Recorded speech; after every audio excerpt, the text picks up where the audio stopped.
Thank you. I like to begin each of our meetings with a reminder of the mission of the Press Club of Southwest Florida, which is to advocate for quality journalism in all of its forms: print, broadcast, and digital. We actively defend both the First Amendment and the public's right to know. Our further goal is to support journalists of the future through scholarships and mentoring. I'd like to take a moment to introduce a couple of new members to the Press Club. As I mention your name, please come forward. Tell us in less than 32 seconds. Tell us a little bit about you and why you joined the Press Club. We'll start today with, in alphabetical order, Andy Barth. Andy, come on up. Oh, Andy. 30 seconds. 32 seconds. Thank you very much, especially for the opportunity to do another live shot. I miss it. I'm retired from WNAR-TV in Baltimore. I enjoyed almost every moment of it. You get to go places and see things you obviously otherwise wouldn't. Don't worry about the 32 seconds. That's as long as I used to have for most live shots. So I will get off and maybe even have some time to yield back. But I'm happy to be here. I miss, as I said, the press and the people in it. And I'm still a great admirer of most of the work done by reporters and the organizations that deliver news. I think most of us still are fair and balanced and reasonable and want to provide the most information possible and without any slant or leaning. And I applaud anybody still working in the press. Thank you.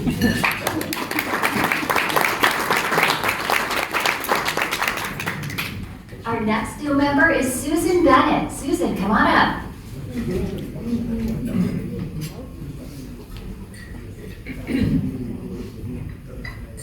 Hi, everybody. I'm a journalist turned public relations pro. I'm not retired. People say maybe I should, but I will probably never retire. My background is I started in radio, had 5 newscasts a day, moved to the news press, where I was the government reporter for many years, and was ultimately tapped for the USA Today launch team. So I served USA Today for quite some time. And as Wendy well knows, now for the last 31 years, I've had my own public relations firm, and I provide copy to Wendy and the Naples Daily News almost on a weekly basis, right, Wendy? And I think I'll probably do that for as long as I live. So why did I join the Press Club?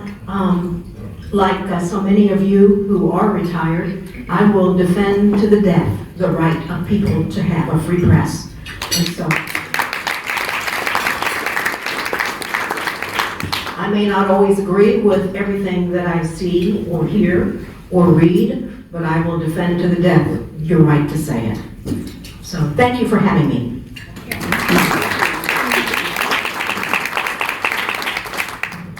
And next we have Rachel, and I'm going to ask Rachel to tell us her name so I don't mispronounce them. Rachel, come on up.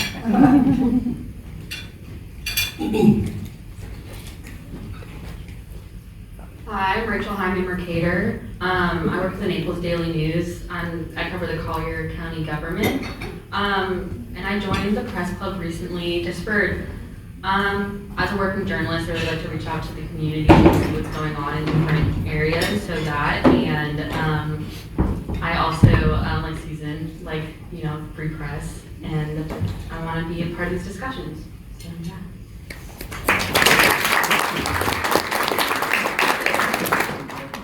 And Rachel's colleague, Luis Zambrano. Come on up.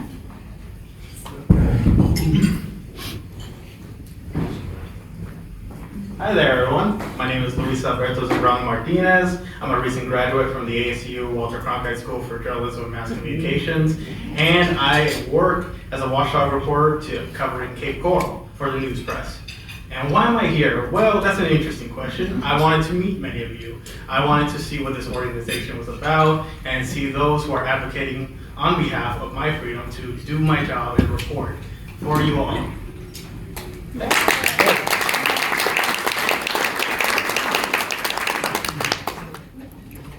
Thank you and welcome all of you. And I hope you get great experiences meeting other members. Would our Board of Governors members for the Press Club please stand and be recognized for your volunteer efforts on behalf of this organization? Please stand, Board of Governors members.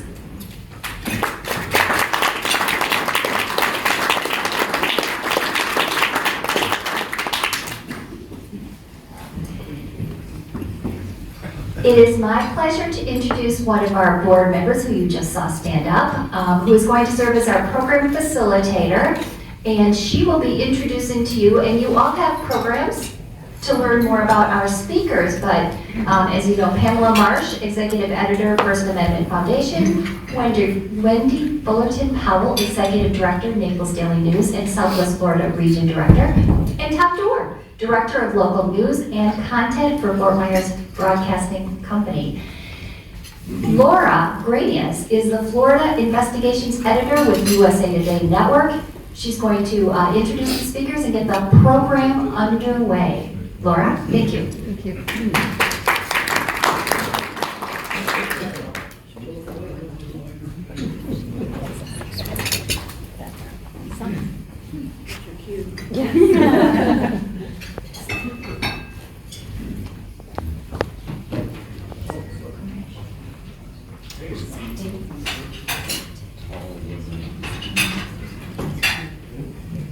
All right, thank you, Julie, and Jill, and Mark, and Carla for what you did to put this together today, and of course Pam, Wendy, and Tom. We had a lot of fun getting prepped for this, and there's so much energy in this room this morning.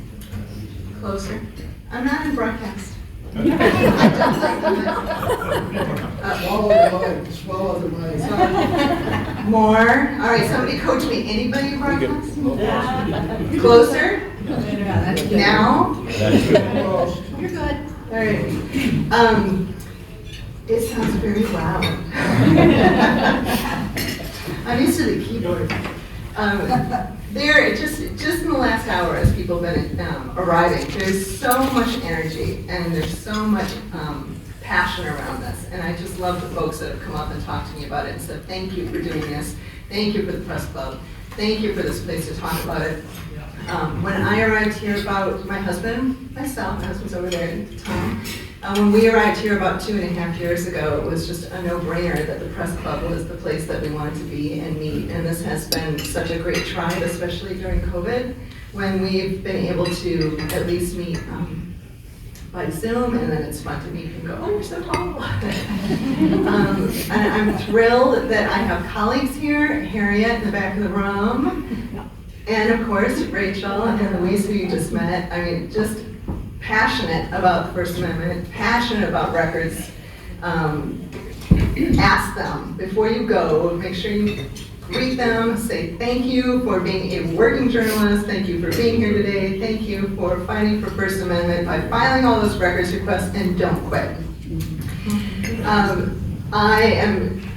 I'll try to dial it down, but I am very passionate about truth and about freedom, as are the three here, and not because Twitter is in the news, but I asked them, if you were to introduce yourselves in a tweet, because I usually say to my reporters, and have for years and years, okay, you're pitching me a story, tell me in a tweet, what is it? Because it's actually really hard to condense what you want to say into something that is both audience-centric and focused. So, Pam Marsh, if you were a tweet, and I am going to give you just a little tip.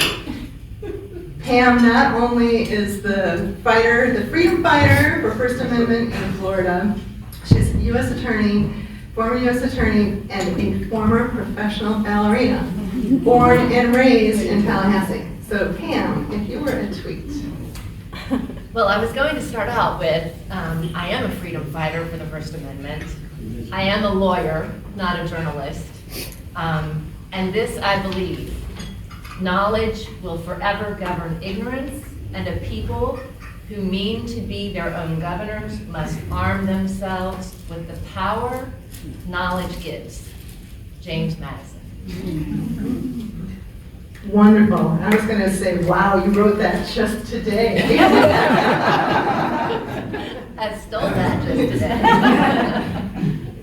Wendy, Wendy, my boss, Wendy, Southwest Florida region editor here. Wendy, if you were to tweet, and long time covering Southwest Florida, so she really knows it. I was having a hard time trying to figure this out. I'm one of those, if I don't know the answer, I'm going to find it, kind of a person. And then I liked actually what Susie said earlier, and I wrote this down so I could steal this, is, defend to the death the right of the free press and the right to say it. Yep. Wonderful. And Tom, your tweet. So September will be my 45th year as a journalist. And I am grateful that at this point in my career that I work for a locally owned company that believes good journalism is community service. Excellent. Well, thank you. Thank you for being here. And let's just jump right in. I'm going to start with you, Pam. You wrote an essay for Sunshine Week that ran across Arcanet Network in Florida with a fantastic headline, How to Kill Local Journalism. Not that I want to. And when she talked about fighting to the death, I'm hoping that we don't have to get to that point, but we're ready to stand for it, right? Tell us what you're seeing throughout Florida about the trajectory of transparency and the freedom of the press. The trajectory of transparency and freedom of the press is in dramatic decline. The First Amendment Foundation was founded in 1983. It was intended to advocate for open government, access to public records, and open meetings under the Sunshine Law. They continued their advocacy after those rights were enshrined in our Constitution. But I have to tell you, every year at the legislature, more and more exemptions are added. And it is not a Republican or a Democrat thing. It is a bipartisan effort to hide records. There are now 1,138 exemptions to open government laws. That places a burden on state workers, records custodians, whose task it is under the Constitution to immediately turn over documents in their possession. But now they have 1,138 exemptions, and they have to think through, is this covered by an exemption? Is it not covered? Do I have to redact something?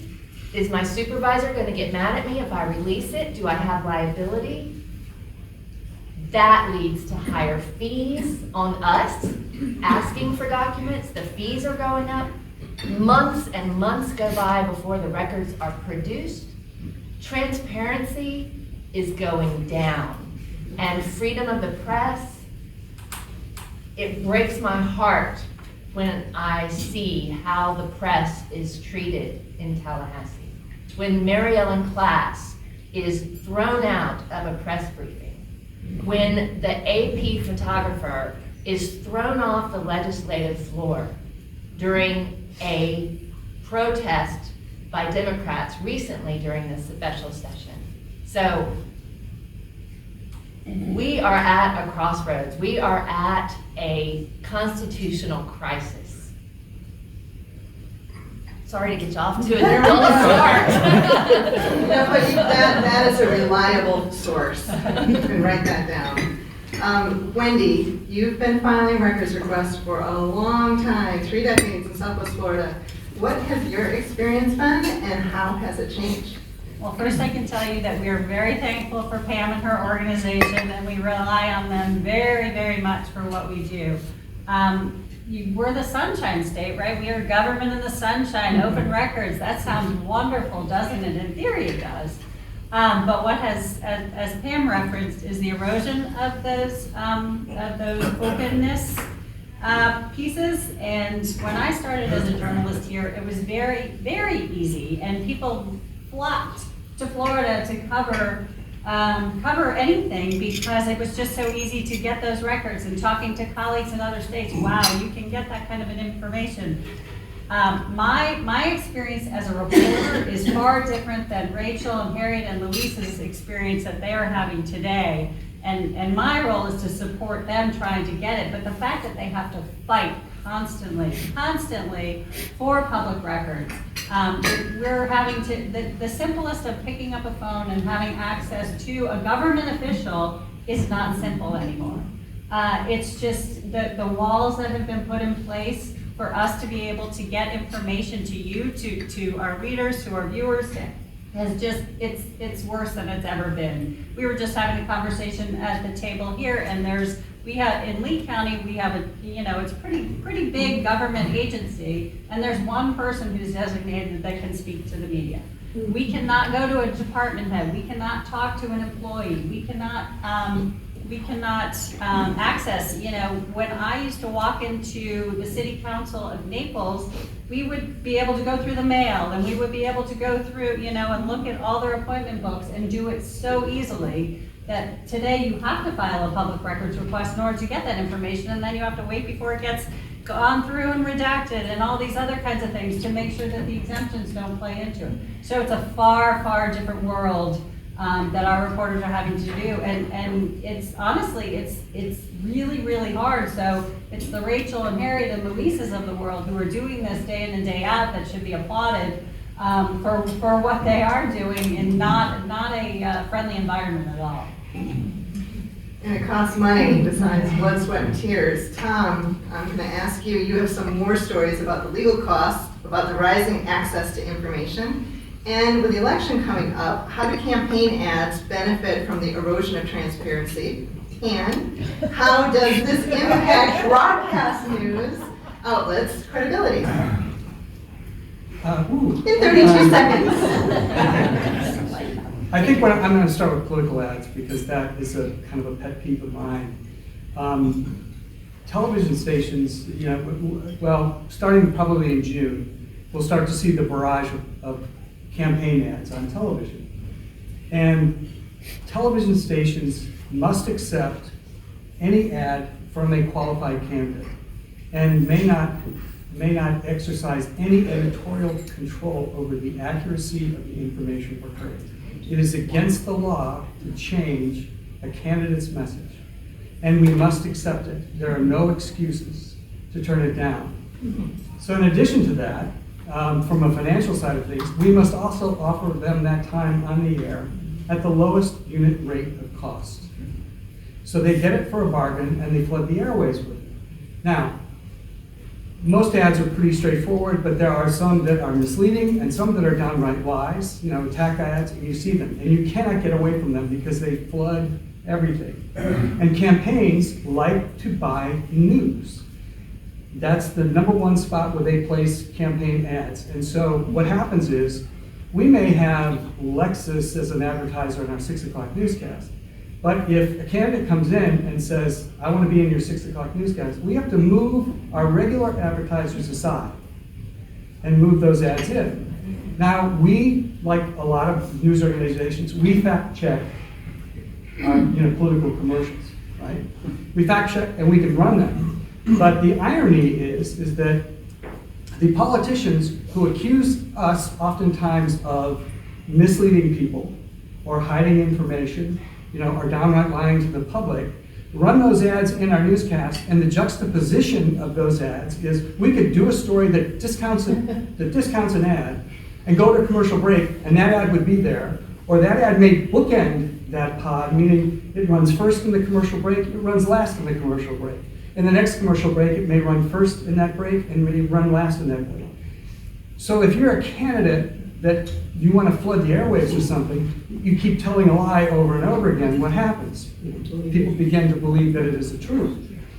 So if your campaign has, let's pick a number, $100 million, and your nearest competitor has $7 million, whose message is going to be heard the most over and over and over again? So I just think it's ironic that the only people that can change that law are politicians. What do you think the chances of that? All right, how about the cost of filing public records? So on Valentine's Day 2016, a young woman was, what's her name?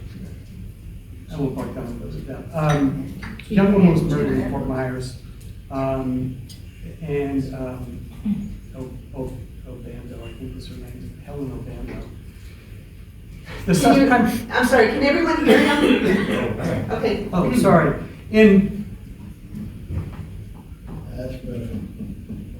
By the way, I went to journalism school. This 27-year-old woman was murdered. Police came to the scene. The primary suspect was Earl Anthony Joyner, who was a star football player at the University of Florida. He was the fiance of this young woman. He was the primary suspect. That case languished for years. There was no arrest made in it.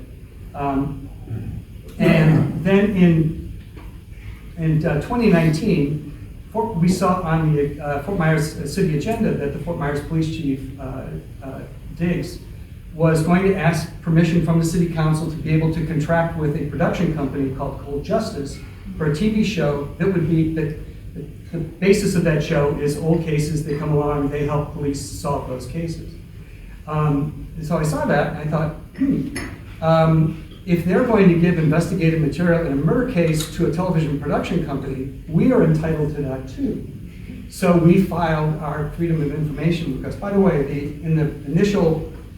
this is the initial incident report from the Fort Myers Police Department. This is what it looked like when they released it. Yeah. Well, for TV people though, this is about our speed. Just kidding. But that is the standard. That is the standard response that you get from a law enforcement document these days. Yeah, these are all. So how do you do your job? Anyway, so we filed our open records request. We want the same files, same files that you gave, this company. And the response back that we got was that no, that's an active investigation. Well, that's ridiculous. If you take those files and you move them out to a third party, it is no longer, that is no longer protected material. That can't be exempt. They tried to change their reason for not giving that information, saying that, well, it also involved an internal affairs investigation. It doesn't matter. They've given it to a third party someplace else. So they fought us on it. We always had the right to sue to retain that information, but instead we used a different tactic where we went to the Attorney General of Florida. Their office is a woman, Pat Gleason, who does mediation in these type of things, and she came and she mediated for us. But in the end, the exact information that we got, that this production company got, took over 6 weeks. It cost us over $10,000 in legal fees, and all of that. And really, all that office was doing was duplicating the information that they had given this production company. So it kind of gives you an idea of how ridiculous they are. Well, in the course of going through that material, one of the things that we discovered was that the production company chose this particular case because Fort Myers police were about to make an arrest of Joyner. And so, therefore, the outcome of the show was going to be predetermined, despite the fact that they say they were calling on this production company or this show, which had 4 homicide detectives working for the retired homicide detectives, that their help, they would crack this case. So we did a story about that. And when they arrested Joyner, Diggs held a press conference, and he admonished the media. He didn't name us by name, but he basically accused us of trying to interfere with their investigation, and the fact that they could not have cracked this case without the help of these investigators from Cold Justice. So I find that dubious and ridiculous. Yeah. But it was very expensive. We finally got that material. But and it's a lot of money for any news organization. But it was worth it, and it was worth it to the point that we can't stand on the sideline and be treated differently. And have they treated you like that since? I think they are better. But you still get stuff like this. Then we thank you for those $10,000 spent. Pam, I'm going to come back to you. Okay. Just like freedom is not free, freedom of the press is not free, what does it cost to defend the First Amendment in media, and particularly to support local journalism? And should we be telling all of our kids to be media lawyers? Let me start with the latter first. I have a 16-year-old son. I would never, ever encourage him to go be a lawyer. Just like maybe many of you would not encourage your children to go be journalists in this world. But they are both critical and important pieces of a democracy that works. Like you said, freedom is not free. Freedom of the press is immensely important to a working democracy. The price is priceless. I mean, there is no price on that. But things are changing so fast. I think about the way we began, the First Amendment Foundation. We were supported by newspaper memberships because they wanted to litigate. They wanted to be able to enforce the open government laws, and they did. And they joined big media coalitions, and we still do some of that. But what frustrates me to no end is we do have a constitutional right to records and a constitutional right to participate and have a voice in public meetings. But when the government says no, and we've actually heard them say, well, sue me. Not everyone can do that. We write letters, we advocate at the Capitol against bills that impose new exemptions and bills that affect the First Amendment. Like last session in 2021, there was HB 1, the anti-protest bill, and we wrote about that and said, this will chill freedom of speech, it will chill freedom of the press because reporters will be afraid to go cover movements, protests, if they think, despite their media creds, they could be arrested if something violent happens and they're 5 feet away trying to get a good picture. We also advocated against the social media bill that would have compelled social media to carry speech that they disagreed with, hate speech, misinformation, false COVID information. If that bill, which the governor said 8 days after the insurrection at the Capitol, he said the social media bill is my biggest priority for the legislature. He wanted to make them carry Trump. He wanted to make them carry tweets of all politicians. And he had the strangest definitions for journalistic enterprises. And when I say he, I mean the legislature's bill. Both of those have now been found unconstitutional under the First Amendment by federal judges.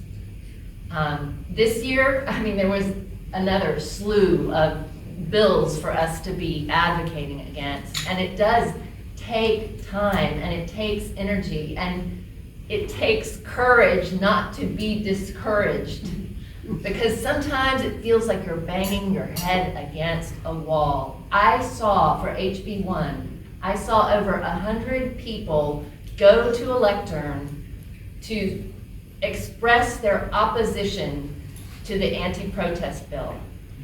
What did the committee do? They listened, or they looked like they were listening, But in the end, they voted along party lines to approve the bill. What does that do to all those people who traveled there to express their minds and no one's mind was changed? That's not a democracy. In a democracy, you have to be open-minded enough to want to listen and get to the best result. I'm sorry. When you ask, what is the price of freedom of the press? I mean, if people from Florida aren't at the legislature, they didn't see that unless the press covers it. Not everyone can travel to Tallahassee and see 100 people expressing their voice and protesting outside. The press has to cover it and make it clear to the rest of our state that this is going on. And maybe only then does change come. Brass tacks, what is the effect on local news? How does this whittling away at transparency affect the growing distrust in the media? And what can we do to build or rebuild that trust? Me? All of us. I'm gonna go to local. Yeah, I've talked enough. Well, yeah, no, you haven't, no. This is the passion that we need going through. And, look, we're in an environment right now where we are not, the media is the enemy. And that is huge. And so the transparency aspect of things is so important. And the reason why we need the public records, we're up against social media, just like you're talking. We're up against anything that is posted right now is believed to be, you see it over and over again. That's the truth. That's become the truth. That's not how we operate. We look for those documents. We look for the answers to these questions so that we have the facts, and we are the ones with the facts. But we are up against just the hate. The media hate right now is just absolutely beyond anything I've ever seen before. And I don't see a light at the end of the tunnel when it comes to something like that. But in terms of local media and local impacts, when we were talking earlier, I was talking about a story of if we're not there to tell the story, so much can happen. I just was in a conversation on my visiting with some family and friends near Tampa, and this person was telling me that the county commission just voted to give away a park, to sell a park. A county park, and there was no media there to cover the story. There was no outrage other than some residents, so it was ignored, and it was exactly as they had planned it, and all of that. So without us being there, without us being able to monitor these things, without us being able to request records to say how is this happening. Rachel has been on some really amazing stories with some of the public records, and she probably should be up here talking about her fight and what she's dealing with on a day-to-day basis in trying to get these public records to tell the story. That's all we're trying to do. All we're trying to do is tell a story and an important story, and we are faced with just a wall after a wall after a wall that is making it harder and making it harder for us to be able to do our job. The other aspect of this is that, for example, in television, we're doing over 14 hours of news in English and Spanish a day. So our deadlines are unforgiving, and there's a constant deadline to be met by reporters. And so we wind up having to at least initially report managed information, that is curated out of a public information office and doesn't oftentimes the response is via email. So therefore, a follow-up question is difficult. A lot of nuance is lost in email. So it does limit that access until you wait until you can get the records, if they do make the records available. The vagueness of the law, saying that the response time by a record agency has to be reasonable, is subject to the individual interpretation of all those offices and how many other requests they have to do. And part of it also, comes down to what kind of relationship that news organization has with that records office.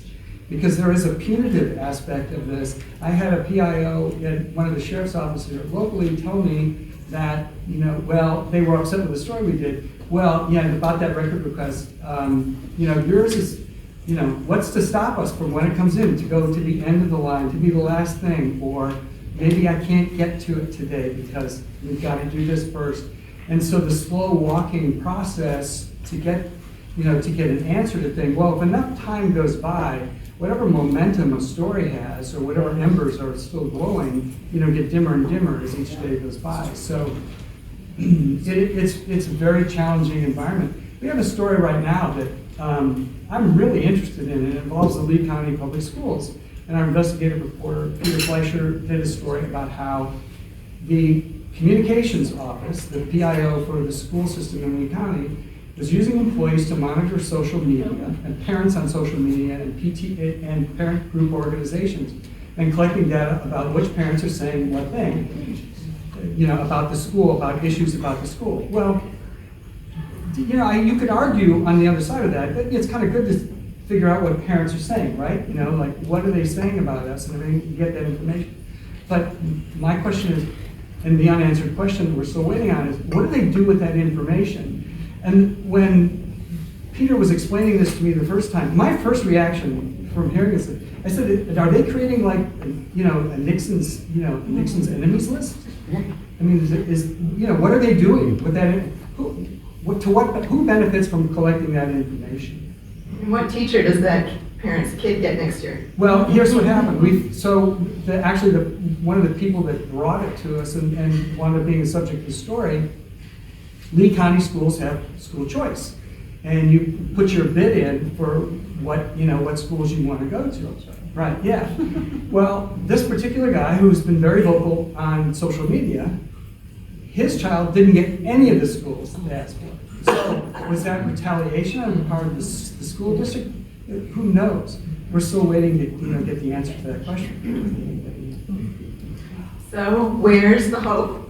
What can be done? What can we do this year? Pam, you suggested blowing up all 1,138 exemptions in Florida. Yes, and start just, over. And just start over. Have you found any lawmaker backing that idea? And if not, what can we do? And then we're going to open it up for questions. So yes, I have suggested that at this point, we need to just start afresh. The Florida citizens voted in 1992 overwhelmingly that they wanted open government in their constitution. And yet now here we are with 1,138 exemptions barring that. I feel like if I could find a millionaire, bazillionaire somewhere that could do some sort of constitutional amendment that would say, let's get rid of all the exemptions and have true openness, that I think Floridians would vote for it. Now, I understand there's a right to privacy and that comes into play, but I think there's a way of government holding only the information it actually needs. But anyway, that's my pie in the sky, never gonna happen, because on your point with respect to the reasonable time that our laws give agencies to produce records, I spoke on a podcast one morning and I suggested that it would be really great if we could define reasonable time in our laws, and that many states have that. And so after that podcast, Senator Linda Stewart's office called my office and said, can you send us over some language, some proposed language that we could put in of a day, a time period that would be limited. And so we sent over several different state laws that could be used. She proposed a 5-day limit. It went nowhere. It didn't even get referred to be heard by a committee. I mean, it just went nowhere. So where's the hope? Here's my hope. And then you guys can elaborate on this. My hope is in the generation that is growing up knowing that there's fake news out there. wanting to find the truth. I really believe that they are savvy and they are curious. And there's this concept that Cass Sunstein, he's a Harvard law professor, very well known. There's this concept that he has promoted since 2017, before all this happened with our elections, with Russia being accused of tampering with our elections and social media, et cetera, before the use of social media by the insurrectionists. He wrote it in 2017, and he suggests that for democracy we need an architecture of serendipity. That we need exposure to lots of ideas. And that's what newspapers and broadcasts give us. When I open a newspaper, I don't just read about what some algorithm is sending to me because they think I'm gonna like it. I read lots of stuff. I read stuff that makes me uncomfortable. I read opinions that aren't mine. So I go back to that open-mindedness, and it's like going to a great city where you have a random conversation with the guy who makes your sandwich or your coffee, and you have a random conversation with your neighbor in the hotel. And these are diverse people and people that are different than you, but you get exposed to all kinds of ideas, and you see things, you turn a corner and you see a cathedral that you never expected to be there, and you want to investigate it. That's what my hope is that the children who've grown up with this knowledge that they need to seek the truth, that they will. I just have a thought on this as well. I also think that one of the keys to this is retraining journalists in a way. And primarily because we are taught to think in a binary way. It's who wins, who loses. It's liberal, it's conservative. Whatever it is, we think that way. Our problems are so much more complex than that, and they're so much more layered and nuanced than we're able to tell those stories. And I think we need to not only retrain to think about a more global view of what an issue is, and then give our journalists the time to be able to work on those stories. Because time is precious, and everybody's under pressure to control costs. And I don't currently now, but I work for Fox, I work for ABC, I work for the Washington Post Company, I work for CBS. They're headcount conscious, and it's just like, how many people do you have? I mean, I remember conversations with Fox, with the CFO of Fox on the phone, and just said, asking me how many people I had in Chicago. Well, you have 2 more anchors than Minneapolis does, and you have 1 more anchor than Atlanta does. So you got to get rid of that anchor. Get rid of somebody. It's all of the thinking is not about how are we going to do a good job today? How are we going to cover the story?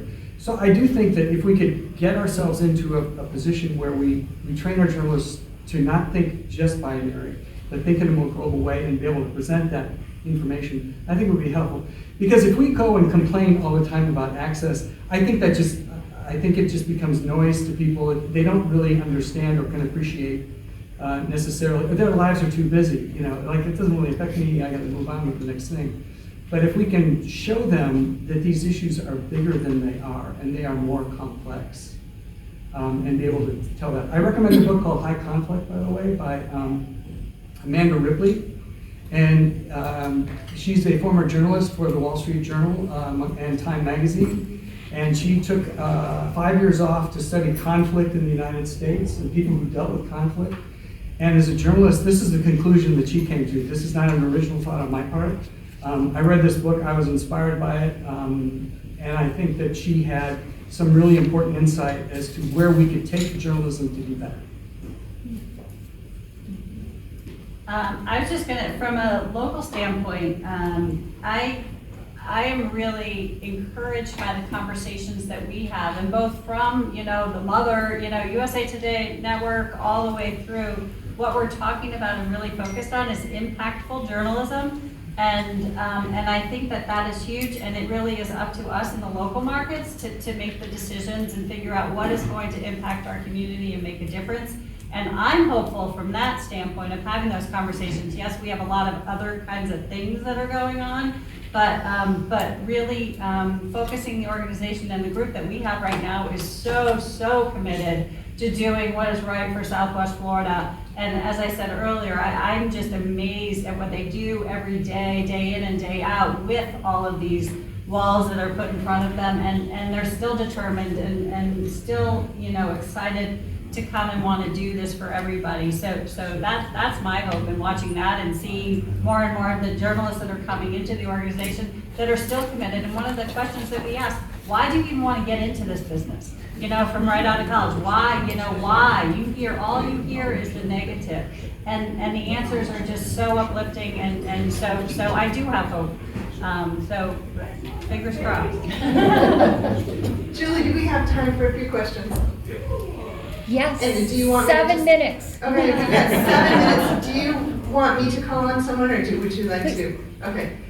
We're really waving back there, so I'm going to go to you. Thank you. Thank you. I want to compliment you, Tom. I think you hit the nail right on the head. I would also like to add, I'm originally from Des Moines, which the Des Moines Register was my newspaper of record. I've been here 20 years. I love the Naples News so much that I had it delivered to me by mail because I did not move here full time until 5 years ago, okay? What we did in Iowa, and I did work for a broadcast television station and also another television, and we did a lot, and lobbyist for 34 years. When we worked for the TV stations, and the newspapers did this also, is they took and invited all of the community organizations, be they the Women's Club, the Catholic Church Rosary, brought them in and talked to them about how to communicate with their newspaper, how to get on the air for their public service announcements. In doing so, you are educating, as you know, the public at large. It was highly successful. We did it yearly. And we also brought in at the broadcast station the powers that be, and we brought them in, and we brought the legislators in locally and talked to them. And again, how you can communicate with the reporters. It worked very, very well. I think it's a PR thing as much as anything. I really do. We have tried to, we have invited politicians in to have off-the-record meetings, and it is a real struggle. Most of them do not want to do it. A lot of them are scared of it. They really are, because I've dealt with them for 34 years. Well, they talk to us like children, Yeah. but yeah, it is a struggle to get them to do that. And there are some agencies that feel that they do not need the media. And therefore, they can bypass it altogether. You look at the sheriff's offices, in this area, their PIO offices are public relations machines. They hire former reporters, they do packages, they've got big production boards, they use fancy graphics, they have motion designers to create animation, all that. The whole purpose of that is to end around, the barking dogs of the media there. Right. It's a tough haul. Yeah, first of all, Wendy and Pamela, thanks for your fine work, and Tom as well. My question is for Tom. In my very short stint at Fox 4 as a reporter, I was quite frankly astounded when we went into meetings and whoever it might be would dictate to us what would happen. In other words, we're going to speak with you and we're taking no questions whatsoever. And I'm just curious, I often wondered why you and maybe Tim Kalustis at NBC2 and your colleague at Fox 4 didn't get together and call them and say, we're not going to play this game anymore. If we're going to cover Carmine Morcino with his dog, Wolfie or whatever his name is, then you have to let us ask questions during a press conference, otherwise we're not showing up.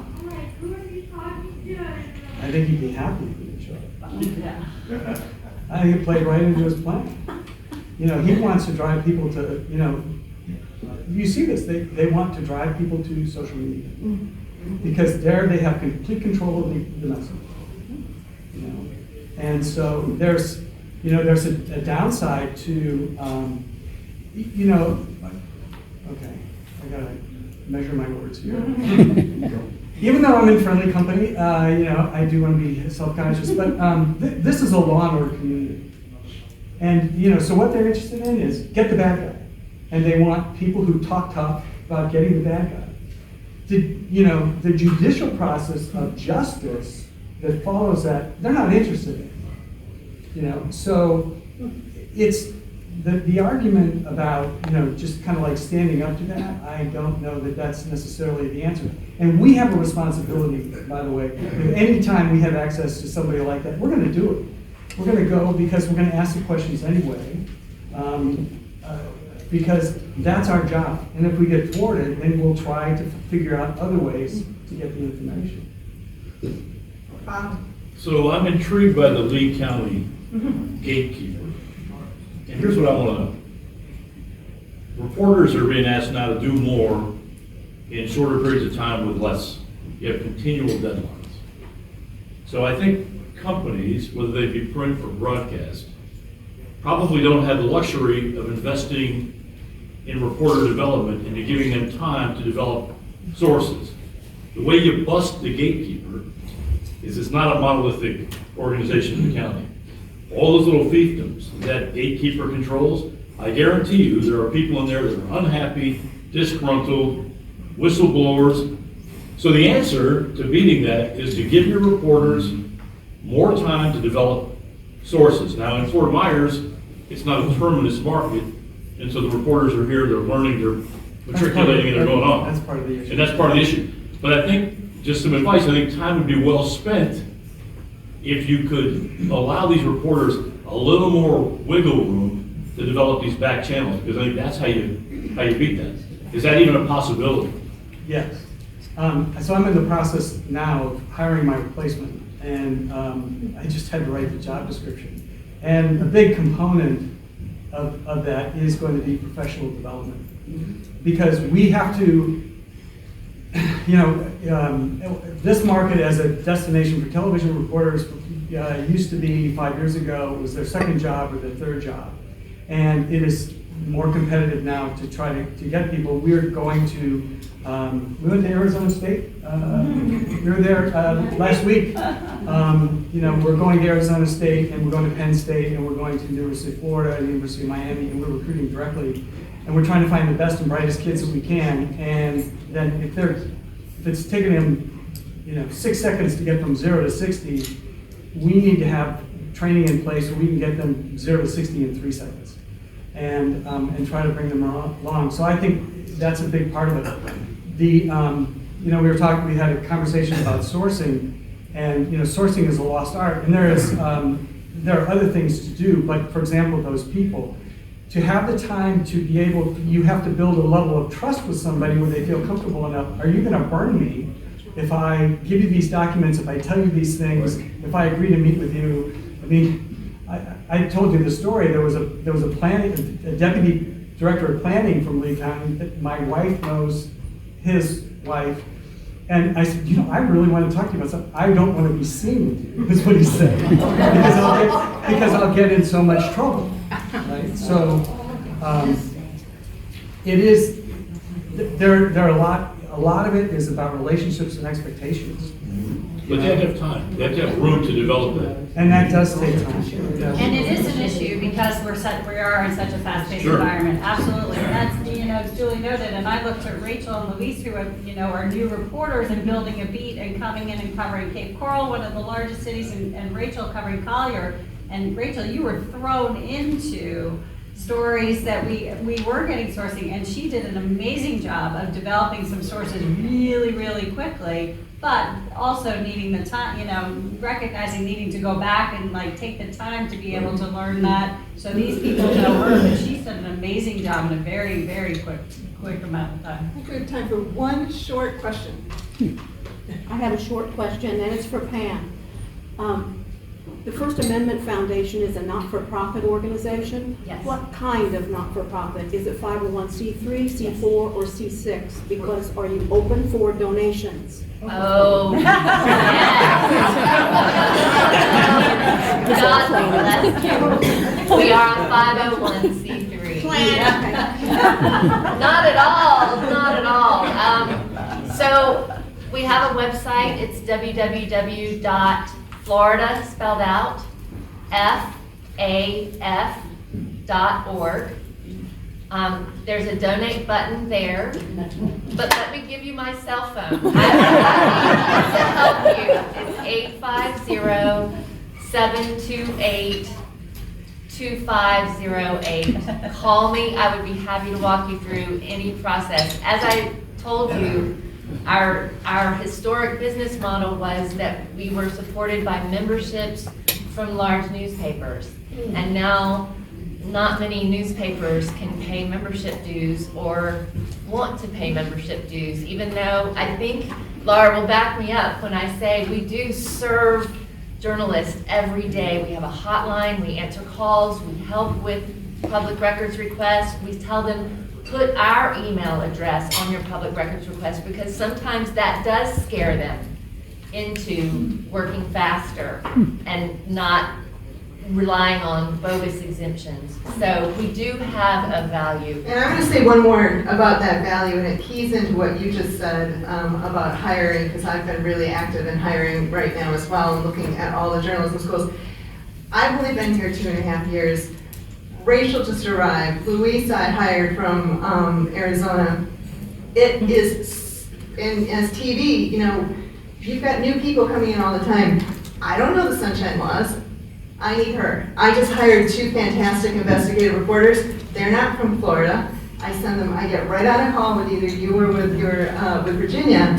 And it's so important that we have someone who can walk us through this and tell us. And, you know, I could go to Wendy, but she does have about 1,000,005 things to do every day. And that's what we're here for. And we so, want to be a resource. So having the First Amendment Foundation has been really important, especially to me and to the reporters that I've hired. So thank you. I'm going to hand it over to Julie.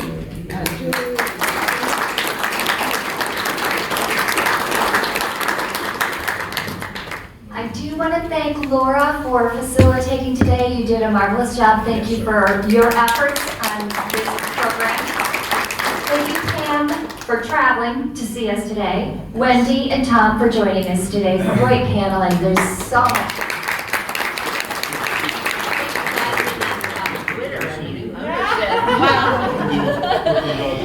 I think they'll stay for a few questions. I also want to thank Jill, who has done such an amazing job putting together programs. This is the second in 2 months that she's organized. She and Laura worked together to get the speakers, but she did all of the logistics. So thank you, Jill.